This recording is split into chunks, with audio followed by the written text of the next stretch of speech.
I do regret that. I do regret the way I handled it because I handled it like what my son, who's a psychiatrist, he said this all the time about this new generation, and that's gonna help us go with where I won't go with you next, Hugh. He's called them quiet quitters. He said this generation They quit, don't. and you don't even know they quitting because they don't have any reason to quit. So Yeah. they call it quiet quitter.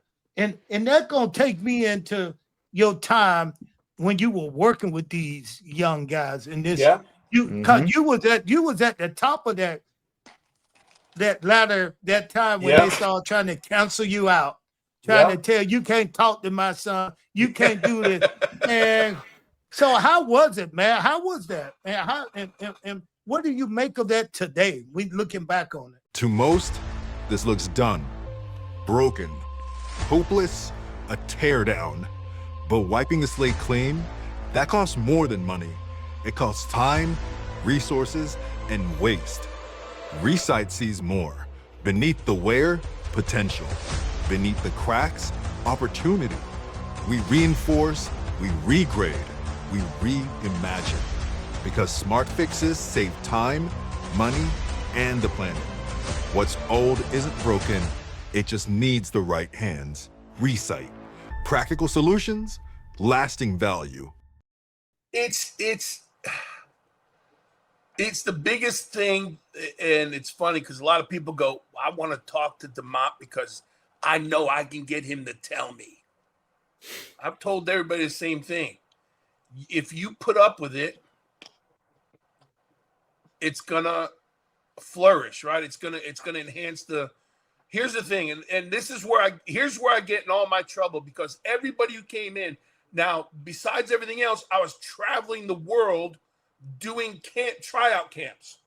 1 week I'm in Dubai, 1 week I'm in Australia, 1 week I'm this. Then we're opening the performance center. We're running the 3 developmental systems, all these things. And I'd say to everybody who wanted to come, I said, "Are you willing to come here for no money and learn this business?"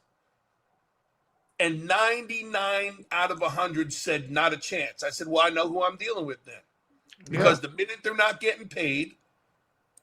They're not there to learn. They're not there. And the other thing was, and I guess I got real crotchety about it, where people always said, well, this is my passion. It's all I ever want to do with my life and all. And I've just spent 28 years with men who came into not knowing, me being one of them. I didn't have a passion for wrestling.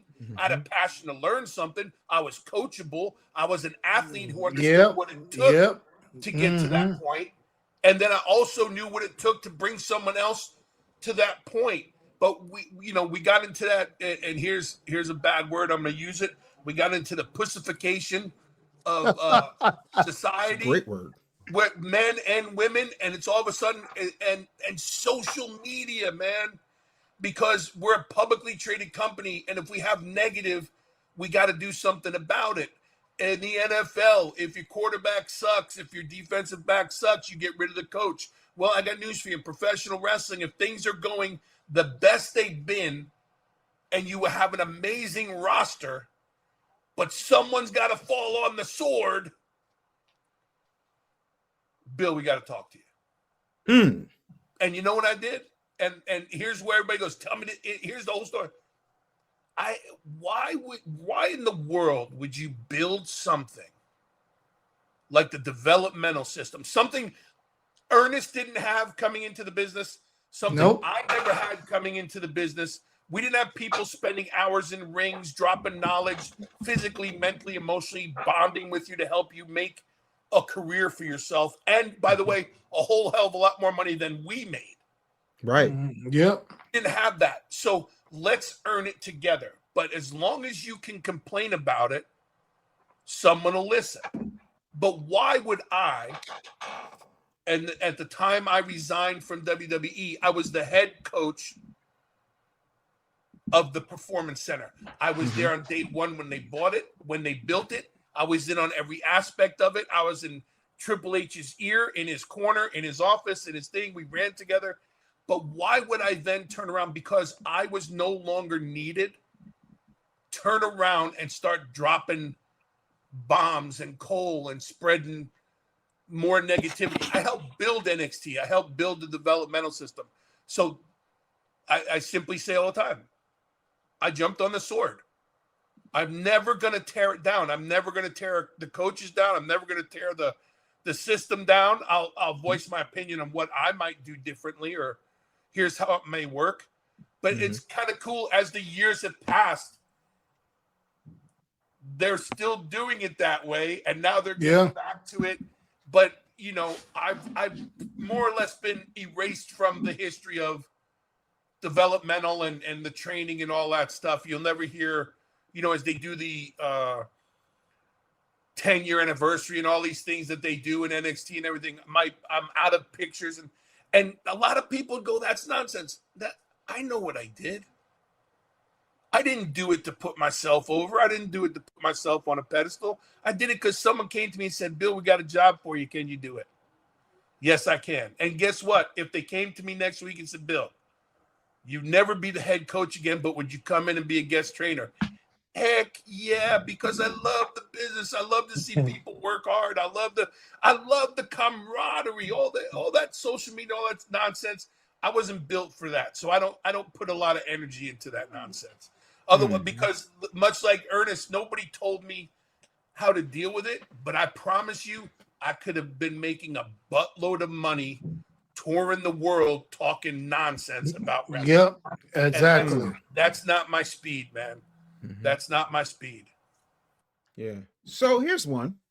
When you look at your time training, especially when it comes to developmental talent, and you know, you saw everything. Like when I saw Tough Enough, the real Tough Enough, the first Tough Enough, you know, at that point I was wrestling. I was wrestling in North Carolina. And what? Why are you shocked? But you know this. Right, shut your hole, cat. All right, go ahead. Do me a favor, Cody. Can you turn? Can you turn his top down? His top is so loud, it's talking right now. Anyway, Bill, back to serious wrestling talk here. When folks came through, who did you say immediately? Oh, that kid has it. What? Here's the shocker. The Miz. Oh, hell yeah! Talk to him, Bill. Talk. He was, and I just I was talking offline to one of the, and it was probably Jerry Briscoe, Cat. I was probably talking to Jerry Briscoe, and they say, you know, of all the guys you've seen, now, if I sat and tried to make a list of all the people that I had something to do with in development in their career, we'd sit here for a while, and I'm very proud of that. But the one guy who stood the test of time, he wasn't supposed to make it. He's a reality guy. He's obnoxious as hell. He's not that athletic. He looks great and he talks good, but he's annoying. He's a pain in the ass. He's all these things. That guy came here for a reason. And 20-something years later, to me, he's the measuring stick of everything that happens. And I've always said, even in the Tough Enoughs, the winners are never going to do a thing in this business. It's all those ones who didn't want to get cut. It's all those ones who wanted that if you want to stay with this, you don't need this TV show. And I've always said it to this day. Come find me when this show's over. I'll help you get to where you want to be. And that's how you've seen the success of the good versions of the Tough Enough. Yeah, no, that's 100% point. And I had that same conversation with Mark Henry because people get on me about my Mount Rushmore because The Miz is on my Mount Rushmore. Yeah. And I'm like, no. You have to understand. He understands where he needs to be. And especially at this stage in the game, I tell people The Miz is my generation's Brooklyn Brawler. He's the measuring stick. When you walk down that aisle, he's the guy you put. You want to tighten up Carmelo Hayes? It's The Miz. Calm down, Dave. Still get off The Miz nuts. You on The Miz nuts, you light-skinned milk dud? Yeah, so listen here. It's respectful. Listen here, Bill. Listen here, Bill. I want to throw out a couple of names to you. Okay. Right? You just tell me what comes to mind. And it's easy. The first one is Kevin Sullivan. The devil. What? And I say the devil in the utmost respect. Kevin Sullivan, from the first day we met, he told me, keep your mouth shut and do what I tell you. And he'd leave the room. and I'd wait for him because he'd never talk to me again. And then I'd see him 3 months later. Shit, just shut the hell up and do what I tell you. And that's how our relationship went. And so Kevin saw me actually working in Japan. Vader and Orndorff got into that world famous fight. Sullivan called me that night. I was back home in New Jersey. He said, "Are you still fat? And are you still wrestling?" I said yes to both. They flew me to Macon. I met Bischoff, Hogan, and Sullivan in the Macon Coliseum in the shower. We shook hands, and I had a job. Kevin Sullivan to me was an awesome mentor. Okay, all right. Now the next name, Nash. Big Sexy. Yeah, big. Probably Sexy. the coolest cat I've ever met. Yeah. No pun intended. Coolest cat I've ever met. A wealth of knowledge, and I thought he was a great worker. I thought he was a great worker behind the scenes. Well, we gonna skip over the next because you'd already said it over and over again. I had Goldberg, but we gonna skip over Goldberg. We gonna go to the next one. Scott Steiner. There's people who love or hate Scotty Steiner. From the minute I got to WCW, he had no problem busting my chops, him and Rick, right? Because that's what they did. Those good old boys behind the scenes, they were terrors. Good old boys. Yes. But they were also treated you respectfully if you treated them respectfully. And if they knew they couldn't get over on you, then you became one of the boys and you were good. But Scott, the first time I wrestled for the U.S. Championship, Booker was hurt. And so they put it to Scott last minute and said, "We're going to put Hugh in." Scott said, "No problem." Well, after that match, Scott said, "What's Huey doing next? And where can we go?" And so Scott and Rick were always big influences of mine, but they were also big advocates for me, and I appreciate them. Okay, I got two more, and then I'll let you guys go with something. Then we had to let Hugh get out of here. Eric Bischoff. I wish I had the relationship with Eric that I have now when I see him. Mm-hmm. Eric, I wasn't an Eric Bischoff guy because I wasn't a top guy. And I understood, I think, at that time in my career, that's not my forte. That's not the tank I'm swimming in. And so I just looked at Eric was my boss. Eric was always straight up with me. Eric always looked me in the eyes when he talked to me. He didn't sandbag me, never ditched and dived or anything like that. I just saw Eric in Waterloo, Iowa. And as I've gotten older, I really learned to appreciate everything that he has done and been through. So I think the world of Eric. Hey, Eric gave me a job. How do you get mad at the guy? All right. So I will go throw Vince Russo out there, but you talked enough about Vince Russo. How about Johnny Ace? Man, I feel like I'm Don't you do it, Ray. Don't do it, Ray. Ernest. Shit. Now you're doing it. Is that kid on my head? Oh my God. That's what I told you. Leave James Brown alone. I liked Johnny. I knew Johnny Ace because I knew his brother first. I knew Mark first. And then I knew Joe Laurinaitis. And so when I met Johnny in Japan, he had known of me. I had known of him because Johnny was big in Japan back in the day. Was he? Surprisingly, yes. Big, very big. He was Baba's boy. He was really big. And so when he came, and that's how he got the position as the booking and everything in WCW and came over. And in the beginning, Johnny looked out for me. But I think Johnny, I don't want to use that word. I'm going to change the word. I was going to say abuse, and I don't want to use that word. Johnny took advantage of the guys he knew were loyal to him and treated them like crap. Man, listen. Oh, my goodness. But I've been saying that to everybody. That was the reason I went to WWE. Johnny Ace called me on the phone, said, "Cat, come here." And I was like, okay, I got him if I go over there. Yeah. But once I got there, he just turned his back. Yeah. Like, and I was like, okay, then I'll be on my own. Yep, and that's what it was. I think respectfully, he took advantage of. Okay, I brought these guys here, Yeah. but what they do is what they do, and so it's a sticky relationship for sure. So I got two more things I want to talk to you about. Which was the best? Japan, Deep South, or next? When did you have your best time in which one of these? Japan. Japan? Japan Why? was I spent 3 years there. Oh wow.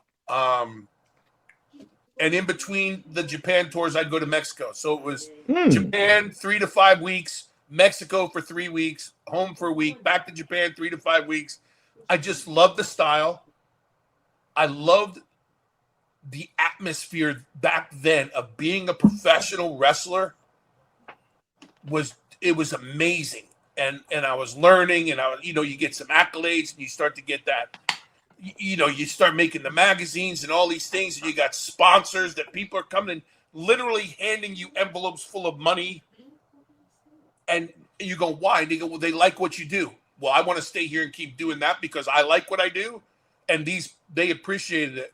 So when they bought WCW, I thought I was going home from Panama City to call Japan because I knew I was going to retire in Japan. But instead, WWE called me when I got home. So, Well, that's great, man. That's a great story. And you know what I like to tell you? I like to congratulate you too. You're a Hall of Famer. Waterloo, Iowa, baby. Yes. Tell us a little bit about it. Who presented you with the Image Award? I was fortunate enough. I forget what year, maybe 2014. I'm a wrestling purist. I love this business. I love anybody who loves it. I don't care what you do. I don't care who says who's good, who's bad, who's not. If you're putting your heart into this and this is what you want to do, I love it. So I was honored at Cauliflower Alley, I think in 2014. And I thought that was the pinnacle of my wrestling career. Not the WWE Hall of Fame, anything like that. Like a guy like me getting recognized for wrestling. But then I was at my son's baseball game early on a Sunday morning and the phone rings. It's 2:03. And everybody tells a story. When you see 2:03, and I wasn't working for the company, so I had nothing to be nervous about. Just when you see those numbers, you see those numbers. Right? Yes. But it was Jerry Briscoe, and he was asking me what I was doing on this early Sunday morning. We talked for a minute. He goes, well, I need to talk to you, and I want to congratulate you. You're being inducted into the Pro Wrestling Hall of Fame. And I went, what? Jerry, this ain't funny, man. It's Sunday morning. It ain't funny. I'm tired, and we're going back and forth, and we laughed for a bit, but he told me no. And that was the highlight of my career. And so much so that I make the trip every year to Waterloo. I want to be around those people. I want to be at the Dan Gable Museum. I want to be around everything that helps promote this business. So that Hall of Fame, listen, to me, everything else is secondary. And I got to share it. Kerry wasn't there physically, but Kerry was there. But my family was there to see it. And my son, who never got to see me wrestle, heard the stories and met some of the legends. And now he's hooked on wrestling because he understands, like, hey, my old man kind of did some stuff back in the the So you did a lot of stuff. Thank you for that, Cap. You did. And another thing, somebody will knock my head off if I don't do this. Do you watch any of the work today, shows today, AEW, WWE? Yeah. Do you watch any of the content? Yeah. I try to watch AEW. It doesn't work out well for me. Respectfully, it insults my intelligence. It insults. I'm not down for that part of the wrestling thing that they're doing.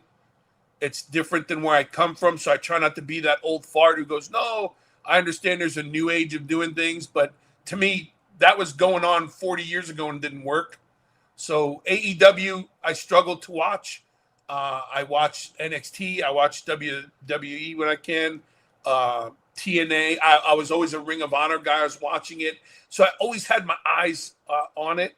But I think I watch it more to hear my son, his takes on it now. But So where would you go if you had an opportunity? Yeah, I'm just saying. I'm not Right, saying right, you right. want to go back, but what would you think you best fit into one of those organizations? I think I'd be the best fit at a TNA right now. Wow. Now, I think Mm. they got a lot of veterans who are leading their locker room. They got a lot of great talent there. But and I think I'd be a good fit for AEW too, but in that developmental system kind of way. Because if we're being honest, those guys on TV and doing their thing right now, you can't sway their opinions. They're not, I think it's kind of like you be talking to deaf ears. But give me the young cats that are up and coming. Give me the young people that are looking for that thing to motivate them, put a fire underneath them, and then drop a little bit of that knowledge on them. Anything developmentally, like training with the younger folks, that's still where my heart is. So